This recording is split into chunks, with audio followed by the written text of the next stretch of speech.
Ajmer ITI college Jaipur के YouTube channel पर आपका स्वागत है। फ्रेंड्स, आज हम इस वीडियो के माध्यम से आपको जो है basic principle and working of transformer के बारे में आपको बताएंगे। एक्चुअली में ट्रांसफार्मर एक ऐसा डिवाइस होता है जो कि इलेक्ट्रॉनिक्स क्षेत्र में और इलेक्ट्रिकल क्षेत्र में दोनों में इसका प्रमुख रूप से काम होता है।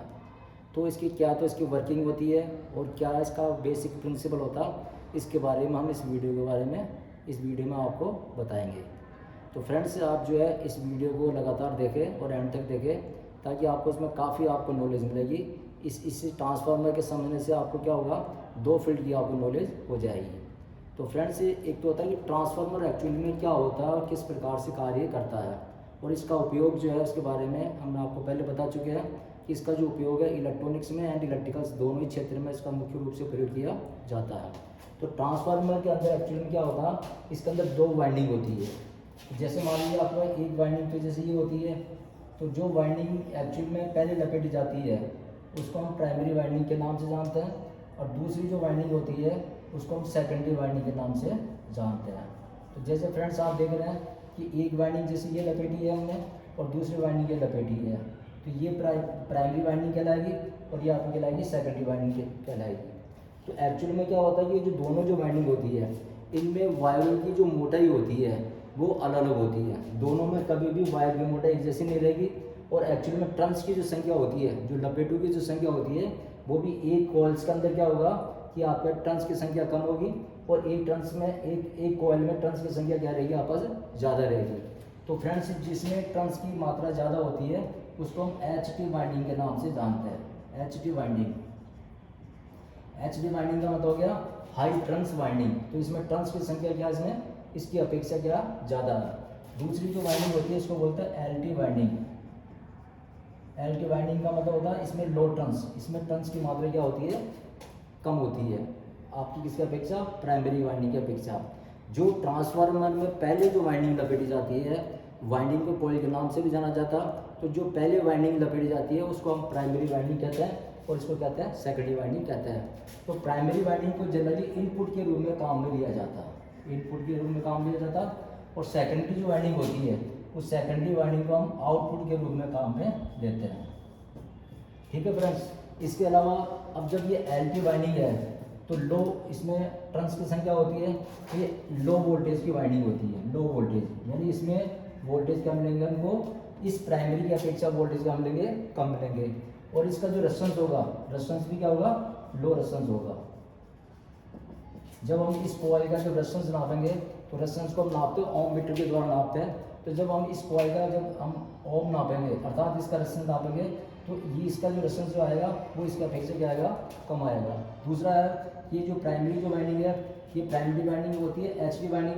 तो इसमें क्या होगा कि HT वाइंडिंग में वोल्टेज भी क्या होंगे, हाई वोल्टेज होंगे, हाई वोल्टेज कि हाई वोल्टेज किसकी अपेक्षा होंगे, आपके सेकेंडरी वाइंडिंग की अपेक्षा हाई वोल्टेज होंगे, और इसका जो रेजिस्टेंस भी आएगा वो क्या होगा, हाई रेजिस्टेंस होगा, हाई रेजिस्टेंस। ठीक है, अब ये हाई जो रेजिस्टेंस होगा वो किसकी अपेक्षा होगा, सेकेंडरी वाइंडिंग की अपेक्षा क्या होगा, इसमें हाई वाइंडिंग होगी इसमें, और हाई वाइंडिंग के आधार पर क्या होगा, इसका रेजिस्टेंस भी क्या होगा, हाई होगा। तो फ्रेंड्स, अब सवाल ये आता है कि ट्रांसफार्मर का कार्य क्या होता है। ये तो हमने क्या कि ट्रांसफार्मर कैसे डिजाइन किया जाता उस आधार पे हमने इसको समझा। अब ट्रांसफार्मर एक्चुअली में क्या होता है, AC सप्लाई या AC वोल्टेज पे कार्य करता है, जबकि DC वोल्टेज पे ट्रांसफार्मर क्या करता, कार्य नहीं करता। यानी इसको जब हम ट्रांसफार्मर को जब सप्लाई देंगे, AC सप्लाई देंगे, एक वाइंडिंग को जब सप्लाई देंगे तो जनरली प्राइमरी वाइंडिंग को सप्लाई हम क्या करते हैं, इनपुट करते हैं, और सेकेंडरी से हम क्या करते हैं, वोल्टेज को आउट करते हैं। तो इसकी प्राइमरी यानी ट्रांसफार्मर के द्वारा अगर एक वोल्टेज है तो हम इसको 1000 वोल्टेज में कन्वर्ट कर सकते हैं, यानी वोल्टेज हाई कर सकते हैं। और अगर 1000 वोल्टेज हमारे पास AC है तो हम इसको 1 वोल्ट AC में क्या कर सकते हैं, कन्वर्ट कर सकते हैं। लेकिन DC वोल्टेज को अगर हम इसको देते हैं तो DC वोल्टेज ये जो ट्रांसफार्मर है सेकेंडरी में ना तो आउट करेगा ही, मतलब ट्रांसफार्मर DC वोल्टेज पे बिल्कुल भी कार्य नहीं करता। अब जैसा आपने देखा होगा कि जो इलेक्ट्रिकल सर्किट होते हैं, इन इलेक्ट्रिकल सर्किट में वोल्टेज को स्टेप डाउन करना या वोल्टेज को स्टेप अप करना, उसके लिए ट्रांसफार्मर का प्रयोग किया जाता है। ऐसे इलेक्ट्रॉनिक सर्किट में भी क्या होता है कि वोल्टेज को अप करना या डाउन करना है के लिए आपके ट्रांसफार्मर का प्रयोग किया जाता है। तो फ्रेंड्स ये हमारे पास जो ट्रांसफार्मर हुआ, अगर मान लीजिए हम इसको प्राइमरी को हम वोल्टेज देते हैं, जैसे मान लीजिए सपोज कीजिए इस वाइंडिंग का जो रेजिस्टेंस है मान लीजिए 450 ओम्स है, ठीक है, और इस वाइंडिंग का जो रेजिस्टेंस है मान लीजिए 10 ओम रेजिस्टेंस है। तो इसका मतलब हुआ कि ये जो वाइंडिंग ज़्यादा वोल्टेज की है, तो सपोज करो ये जो वाइंडिंग जो लपेटी गई है मान लीजिए 220 वोल्ट या 230 वोल्ट के आधार पे इसको लपेटा गया। तो जब हम इसको 220 या 230 वोल्ट जब AC देंगे, तो हम इसको जब इनपुट किया हमने, तो ये जो सेकेंडरी जो वाइंडिंग है इसमें मान लीजिए आपके पास 12 वोल्ट प्राप्त होते हैं, AC 12 वोल्ट, ठीक है। तो इसका मतलब हुआ कि ये जो ट्रांसफार्मर है कौन सा हो गया, स्टेप डाउन ट्रांसफार्मर हो गया। स्टेप डाउन का मतलब ये हुआ कि जब हमने इसको 220 वोल्ट जब AC दिया या 230 वोल्ट जब AC दी, तो इसने वोल्टेज को डाउन करके और क्या किया, आपके पास 12 वोल्टेज के रूप में कन्वर्ट कर दिया। तो ये जो ट्रांसफार्मर जो कहलाएगा, तो एक्चुअली ये 12 वोल्ट का ट्रांसफार्मर कहलाएगा, अर्थात इस ट्रांसफार्मर से हमें 12 वोल्ट सप्लाई प्राप्त होगी। ठीक इसी प्रकार से क्या होता कि ट्रांसफार्मर जो है स्टेप डाउन के अलावा स्टेप अप ट्रांसफार्मर भी होता। स्टेप अप ट्रांसफार्मर में क्या होगा, इसका जस्ट क्या हो जाएगा, उल्टा हो जाएगा। जैसे कि मैं बता दूंगा आपको,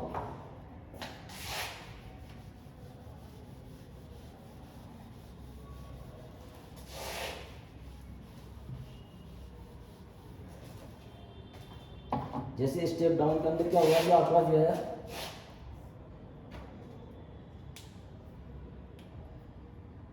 जैसे आपके जो स्टेप अप ट्रांसफार्मर है इसके अंदर जो है प्राइमरी जो वाइंडिंग है इसमें टर्न्स की संख्या क्या होगी, आप पर ज़्यादा होगी। यानी ये आपका जो प्राइमरी है जो पहले लपेटी गई है, तो ये आपका हो जाएगी LT वाइंडिंग, LT वाइंडिंग अर्थात लो टर्न्स वाइंडिंग, और ये हो जाएगी आपकी HT वाइंडिंग यानी high turns winding.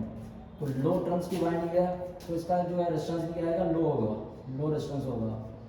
Low resistance अगर होगा तो क्या होगा, ये लो वोल्टेज की कैपेसिटी का होगा। इधर ये जैसे मान लीजिए HT वाइंडिंग है, तो HT वाइंडिंग अगर है तो ये क्या होगा कि इसका रेजिस्टेंस भी क्या आएगा, हाई आएगा, हाई रेजिस्टेंस होगा, और रेजिस्टेंस के हाई के साथ क्या होगा, हाई वोल्टेज। तो अब फ्रेंड्स देखिए, जैसे मान लीजिए हमको मान लीजिए जो प्राइमरी वाइंडिंग है इसमें टर्न्स की संख्या मान लीजिए कम है, तो जैसे मान लीजिए हमने इसका रेजिस्टेंस जो माना मान लीजिए 15 ओम्स माना, कि 15 ओम्स की इसकी टर्न्स की लपेट का इसका क्या है, रेजिस्टेंस है। और जैसे इसका रेजिस्टेंस मान लीजिए हमने 450 ओम रेजिस्टेंस माना, ठीक है। अब ये जो इसकी इनपुट वाइंडिंग है इसमें मान लीजिए हम 12 वोल्ट AC देते हैं, 12 वोल्ट AC। पहले तो फ्रेंड्स मैं आपको बता दूँ कि ये जो वाइंडिंग जो लपेटी जाती है ये वोल्टेज के आधार पर लपेटी जाती है। कितने वोल्टेज की वाइंडिंग बनानी है उसी आधार पे वो ट्रांसफार्मर की वाइंडिंग उतने वोल्टेज की कहलाती है। तो ये सी जो वाइंडिंग जो लपेटी गई है ये 12 वोल्टेज के आधार पर लपेटी गई है, तो हम उसको 12 वोल्टेज के आधार पे इस वाइंडिंग को मानेंगे। दूसरा ये सी जो वाइंडिंग है, ये वाइंडिंग मान लीजिए 220 या 230 वोल्ट के आधार पे इसको लपेटा गया। तो जब क्या होगा कि जब हम इस प्राइमरी वाइंडिंग को जब हम 12 वोल्ट जब हम सप्लाई देंगे तो इधर सप्लाई कितनी मिलेगी हमको, 220 या 230 वोल्ट सप्लाई हमें मिलेगी। तो इस प्रकार से ये जो ट्रांसफार्मर है ये स्टेप अप का कार्य कर रहा। तो यानी इसको हम वोल्टेज कम दे रहे हैं प्राइमरी को, और आउटपुट में हम क्या कर रहे हैं, वोल्टेज क्या कर रहे हैं, प्राप्त कर रहे हैं। तो ये क्या हो गया, एक्चुअली में क्या है कि ये जो हमारा जो ट्रांसफार्मर है ये ट्रांसफार्मर स्टेप अप ट्रांसफार्मर है।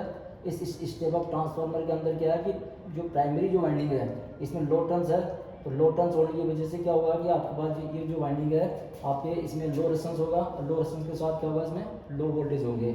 और दूसरी जो वाइंडिंग लपेटी गई है ये वाइंडिंग सेकेंडरी वाइंडिंग है, इसमें आपके टर्न्स की संख्या क्या इसकी अपेक्षा ज़्यादा है, तो इसको अपन बोलेंगे हाई टर्न्स वाइंडिंग। तो हाई टर्न्स वाइंडिंग है अगर है तो इसमें रेजिस्टेंस भी क्या होगा, हाई होगा, और रेजिस्टेंस हाई होने के साथ साथ क्या होगा, ये हाई वोल्टेज की होगी, इसकी अपेक्षा होगी प्राइमरी वाइंडिंग की अपेक्षा।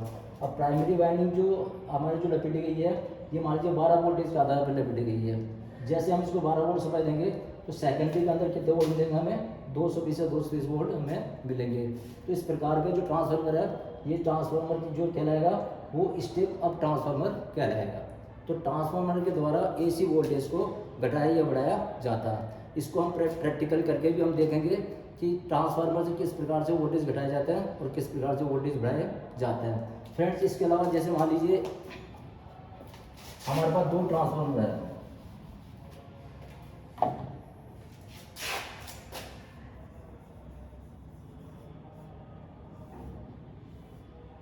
जैसे मान लीजिए हमारे पास ये ट्रांसफार्मर जैसा आप ये देख रहे हैं, तो ये तो स्टेप अप ट्रांसफार्मर हो गया, स्टेप अप ट्रांसफार्मर, और ये दूसरा ट्रांसफार्मर हमारे पास है स्टेप डाउन ट्रांसफार्मर। ठीक है फ्रेंड्स, तो जैसे मान लीजिए हमारे पास जब इस ट्रांसफार्मर को हम स्टेप अप के लिए काम में ले रहे हैं, तो जैसे हम प्राइमरी को वोल्ट देंगे तो सेकेंडरी के अंदर क्या मिलेगा हमको, वोल्टेज क्या मिलेंगे, हाई वोल्टेज मिलेंगे। ये हाई वोल्टेज कितने मिल रहे हैं, 220 से 230 वोल्ट सप्लाई हमको मिल रही है। अब जैसे दूसरा ट्रांसफार्मर देंगे, ये ट्रांसफार्मर स्टेप डाउन ट्रांसफार्मर है, इसकी प्राइमरी की वाइंडिंग जो है इसमें टर्न्स की संख्या ज़्यादा है, और आपके पास सेकेंडरी वाइंडिंग में क्या टर्न्स की मात्रा क्या इसमें कम है। तो ये एल टी वाइंडिंग हो गया और ये हो गई एच टी वाइंडिंग हो गई। तो H T winding high turns winding हो गई, हाई वोल्टेज की हो गई, और लो एल टी वाइंडिंग जो है वो क्या होगी, लो वोल्टेज की हो गई। सपोज किसी ये जो ट्रांसफार्मर है ये भी 220 या 230 वोल्ट के आधार पर डिज़ाइन किया गया है, और ये मान लीजिए 12 वोल्टेज के आधार पर इसको डिज़ाइन किया गया है। तो फ्रेंड्स ये जो वोल्टेज प्राप्त हो रहा है ये हमारे को 220-230 वोल्ट कौन सी प्राप्त हो रहा है, एसी वोल्ट प्राप्त हो रहा है। यानी ट्रांसफार्मर को जब एसी सप्लाई देंगे तो सेकेंडरी से हमको एसी सप्लाई ही प्राप्त होगी। ठीक है फ्रेंड्स, तो अब यदि मान लीजिए अपने ये वोल्टेज इस वाइंडिंग को दे देते हैं, यानी सेकंड ट्रांसफार्मर की वाइंडिंग को, तो सेकंड ट्रांसफार्मर की वाइंडिंग को अगर हम देते हैं तो 220-230 वोल्ट की वाइंडिंग है ये, तो 220-230 वोल्ट की वाइंडिंग को हमने 220 या 230 वोल्ट दे दिए, तो क्या होगा इसकी सेकेंडरी में हमको क्या मिलेंगे, ये 12 वोल्ट सप्लाई प्राप्त होगी। तो फ्रेंड्स जैसे हम देख रहे हैं कि दो जो ट्रांसफार्मर है, इस ट्रांसफार्मर से हमने स्टेप क्या किया, हमने अप किया, वोल्टेज को हमने अप किया, और इस दूसरी जो वाइंडिंग हम देख रहे हैं कि इससे हमने क्या वोल्टेज को क्या किया, स्टेप डाउन किया। तो ये स्टेप अप ट्रांसफार्मर कहलाएगा, ये स्टेप डाउन ट्रांसफार्मर कहलाएगा। तो फ्रेंड्स इस चीज़ का हम जो प्रैक्टिकल करके आपको दिखाते हैं। फ्रेंड्स ये एक्चुअली में क्या है कि हमने जो है step up and step down का हमने ट्रांसफार्मर का एक प्रोजेक्ट तैयार किया हुआ है। इस पे हम जो अभी आपको जो थ्योरी बताई थी उसका हम आपको प्रैक्टिकल करके दिखाते हैं। जैसा कि आप देख रहे हैं हमारे पास यहाँ दो ट्रांसफार्मर देखने को मिल रहा है। एक ट्रांसफार्मर जैसे ये है, एक ट्रांसफार्मर ये है, जिसपे T1 यानी ट्रांसफार्मर फर्स्ट और T2 का मतलब हो गया ट्रांसफार्मर सेकंड। तो हम क्या करेंगे, एक ट्रांसफार्मर से वोल्टेज को डाउन करेंगे और दूसरे ट्रांसफार्मर से हम वोल्टेज क्या करेंगे, अप करेंगे। तो जो ट्रांसफार्मर स्टेप डाउन का काम करेगा उसको स्टेप डाउन ट्रांसफार्मर कहेंगे, और जो ट्रांसफार्मर स्टेप अप का काम करेगा उसको स्टेप अप ट्रांसफार्मर कहेंगे। तो फ्रेंड्स एक बार पहले आप देख लीजिए, इसके अंदर जैसे आप देखो ये दो सिरे निकले हैं, तो इन सिरों को टेपिंग का नाम जानते हैं। तो इस ट्रांसफार्मर के अंदर दो टेपिंग निकली हुई है जो एक वाइंडिंग या एक कॉइल की है। दूसरी साइड अपन देखते हैं कि इसमें ये दो टेपिंग निकली हुई है, तो इसको अपन बोलेंगे दो टेपिंग का जो है इसको एक वाइंडिंग बोलेंगे। तो ये आपके पास एक प्राइमरी वाइंडिंग हो जाएगी, जिसको हम सप्लाई इनपुट करेंगे वो प्राइमरी कहलाएगी, जिससे हम आउटपुट वोल्टेज आउट करेंगे वो आपके सेकेंडरी कहलाएगी। तो फ्रेंड्स एक बार हम जो इनका रेजिस्टेंस नाप लेते हैं, जिससे आपको ये पता चल जाएगा कि इसमें एच टी वाइंडिंग यानी हाई टर्न्स की वाइंडिंग कौन सी है, यानी हाई रेजिस्टेंस की वाइंडिंग कौन सी है, और लो टर्न्स यानी एल टी वाइंडिंग इसमें कौन सी है। तो फ्रेंड्स ये मीटर के द्वारा पता चलेगा। तो हमने देखो पहले मीटर को ओम की रेंज में यानी बजर रेंज में इसको हमने लगा दिया है, और देखिए हम इसका रेजिस्टेंस नापते हैं।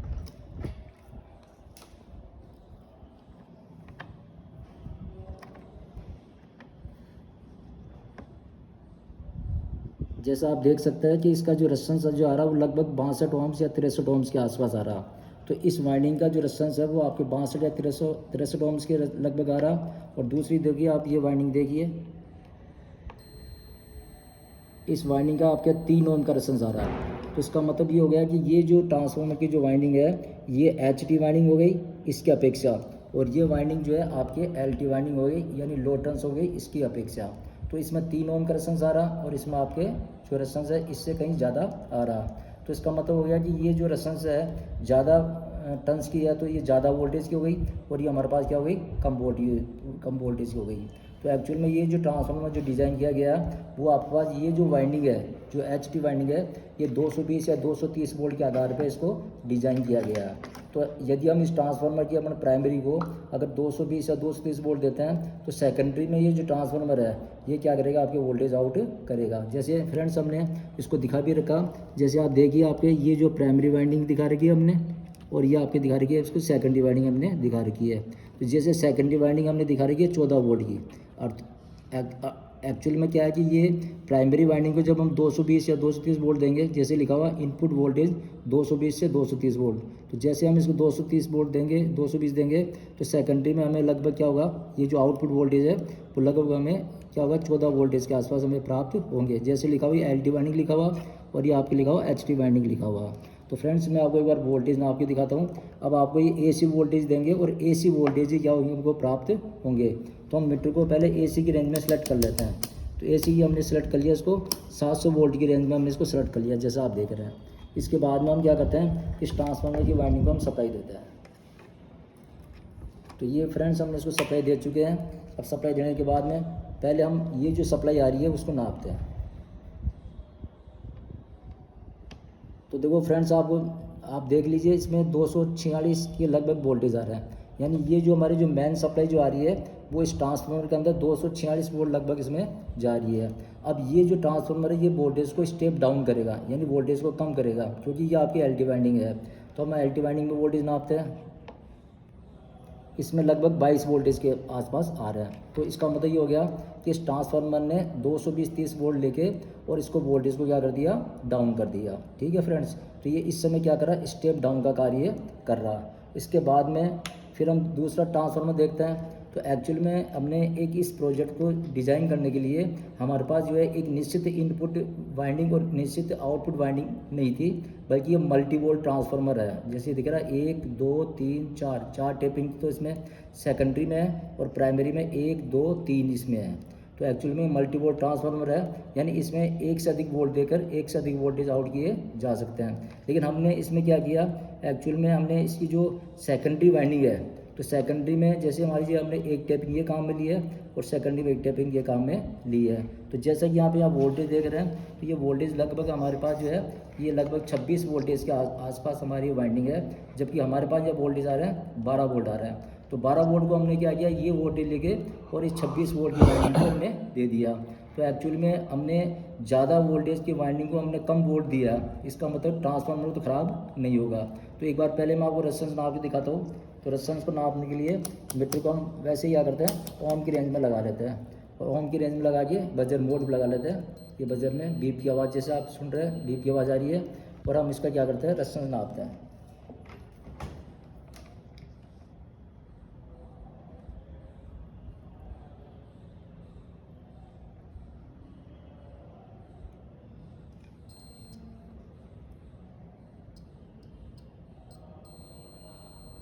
जैसा आप देख सकते हैं इसका रेजिस्टेंस जो आ रहा है 3 ओम की लगभग रेजिस्टेंस आ रहा है इसका, यानी ये। और इस दूसरी वाइंडिंग का देखता हूँ रेजिस्टेंस,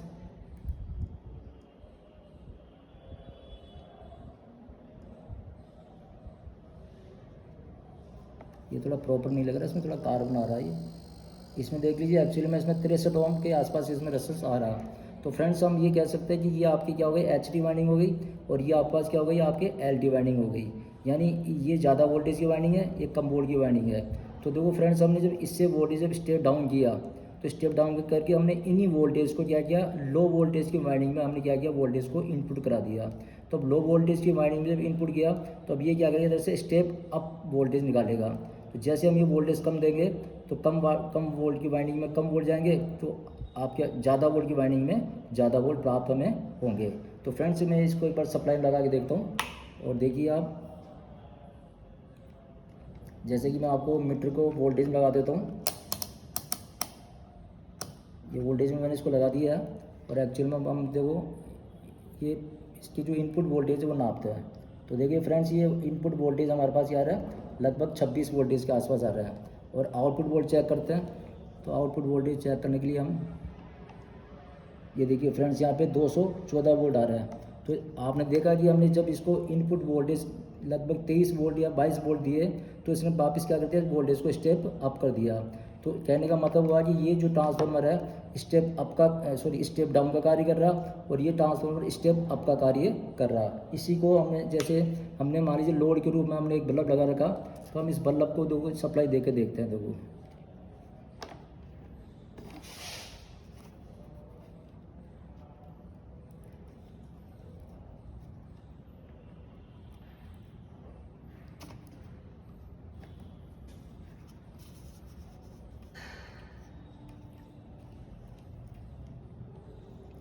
जैसा देख सकता है कि हमारे पास जो लोड है, ये लोड है 220 वोल्ट या 230 वोल्ट का बल्ब लगा हुआ है। अब क्या हुआ जी, जैसे ये हमने जब इसको इनपुट 220 230 देंगे तो ये स्टेप डाउन वोल्टेज करेगा। स्टेप डाउन वोल्टेज हमने इस ट्रांसफार्मर को दिया, LT वाइंडिंग को दिया। अब जैसे LT वाइंडिंग को देंगे तो ये HT वाइंडिंग में क्या करेगा, वोल्टेज को हाई कर देगा। और हाई करने के बाद हम देखते हैं कि ये वोल्टेज बल्ब पे जाएंगे, और बल्ब पे जाने के बाद देखो आपके बल्ब जैसे जल चुका। तो फ्रेंड्स, आपको इस वीडियो में आपको समझ में कुछ आया होगा कि एक्चुअल में हमने इन वोल्टेज को स्टेप डाउन किया ट्रांसफार्मर के द्वारा, और फिर ट्रांसफार्मर के द्वारा स्टेप डाउन वोल्टेज को हमने स्टेप अप करके हमने इसको दिखा दिया। तो फ्रेंड्स, अब इसको हम दोनों तरह से काम ले सकते हैं। जैसे मान लीजिए फ्रेंड्स, हमने अगर इसको, जैसे मान लीजिए अभी हम फिलहाल हम इसको, जैसे मान लीजिए अगर हम इसको वोल्टेज देते हैं, इधर से हम वोल्टेज देते हैं, ऐसी वोल्टेज देते हैं, तो ये वोल्टेज क्या करेंगे, आपके इस HT वाइंडिंग में जाएंगे। HT वाइंडिंग में जाएंगे तो यहाँ पे वोल्टेज क्या हो जाएंगे, आप डाउन हो जाएंगे। ये वोल्टेज डाउन होंगे AC, तो ये AC वोल्टेज हमारे सीधे क्या जाएंगे, इस LT वाइंडिंग में जाएंगे। और LT वाइंडिंग में जाने के बाद में फिर ये इधर वोल्ट क्या हो जाएंगे, हाई वोल्टेज हो जाएंगे। तो ये इधर से क्या हो जाएंगे, हाई वोल्टेज हो जाएंगे। तो इसको जैसे देखिए हम इसको सप्लाई देते हैं, और मीटर हमारे पास AC वोल्ट की रेंज में लगा हुआ। थोड़ा इसको दिलाइए सर। डाउन वाइंडिंग है, तो ये वोल्टेज इसमें जाएंगे और इसमें वोल्टेज जाएंगे। जाने के बाद क्या होगा, अब ये पहले स्टेप डाउन का कार्य कर रहा था, अब यही ट्रांसफार्मर क्या करेगा, स्टेप अप का कार्य करेगा। तो यहाँ पे वोल्टेज क्या करेगा, बढ़ाकर दे देगा। ये देख लीजिए,